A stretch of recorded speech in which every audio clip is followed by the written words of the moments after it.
In the race to electrify and decarbonise road transport, one of the most polluting sectors is lagging behind. It's estimated that at least 30% of transport emissions come from trucks, but less than 1% of those produced by conventional manufacturers are electric, and hardly any of those are long haul. There are not huge numbers at the moment. Many of them are still in the testing phase, and it's going to be years and years before they are commonplace on the roads.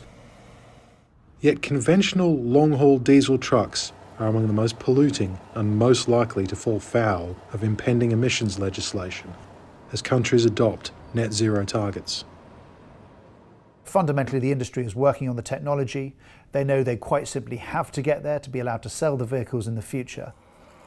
But the relatively few electric models being built are heavier and around 3 times more expensive than standard diesel drives. One way around the high cost and short supply of new long-haul EVs is to convert existing diesel fleets. So this is essentially a brand spanking new truck with the turning circle of a large planet. And that's what this fledgling Australian company is aiming to do. From its workshops north of Sydney, we hitched a ride on one of the latest EV refits to hit the road. My role is to convert these trucks to electric. It's capital that you don't have to purchase again when you already own it, but you also upgrade to the latest technology and the way of the future, really. Janus Electric claims it can convert any existing prime mover for around a quarter of the cost of buying new.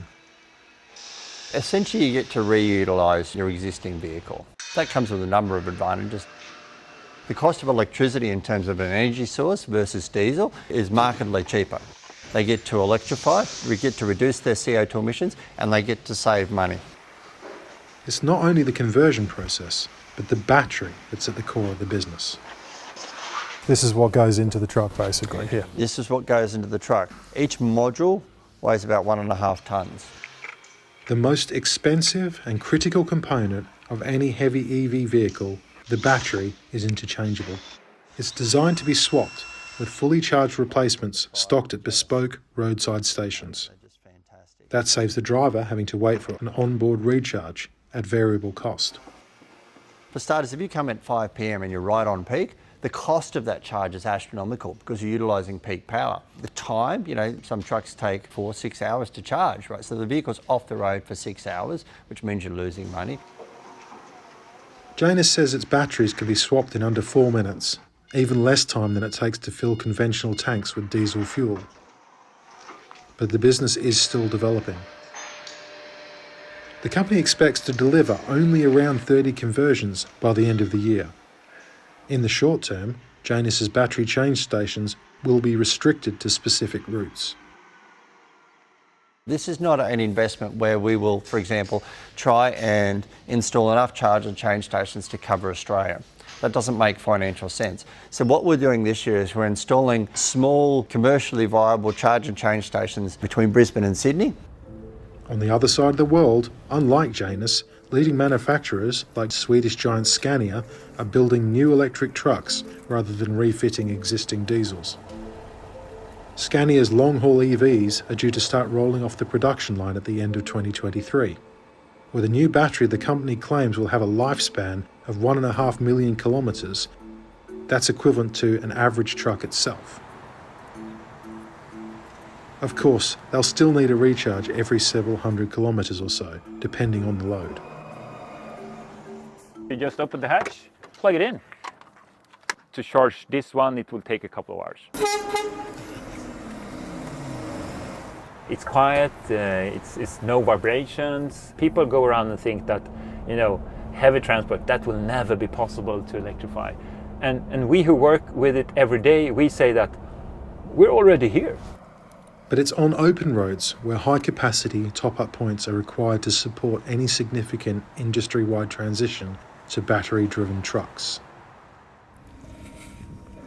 So we say that we need around 20,000 public charging stations with a capacity of mega charging, meaning 800 kilowatts or 1 megawatt charging. Who should do that? Who would like to start that? We need help from countries, authorities and other investors also to make this happen. Now, there's a bit of a scenario in the industry where they're just hoping that they produce the vehicles and the charging issue will just get dealt with. But they know certainly they have to move away from diesel in the next 2 decades because of regulations. Building tens of thousands of charging stations isn't the only challenge. Electricity grids will also have to be upgraded to supply the enormous amounts of energy required to recharge heavy, long-haul batteries at viable speed. National Grid, I think, once estimated that for each long-distance truck to refuel quickly, to recharge quickly with a battery, would have the same power draw as a small town. It's incredibly expensive to build stations that can cater to that, or to upgrade the grid to allow it to cater to that. Scania and other EV truck manufacturers hope to kickstart the process with a €500 million joint venture to build 1,700 high-output charging points across Europe. But the first units aren't expected to be operational until the end of 2023.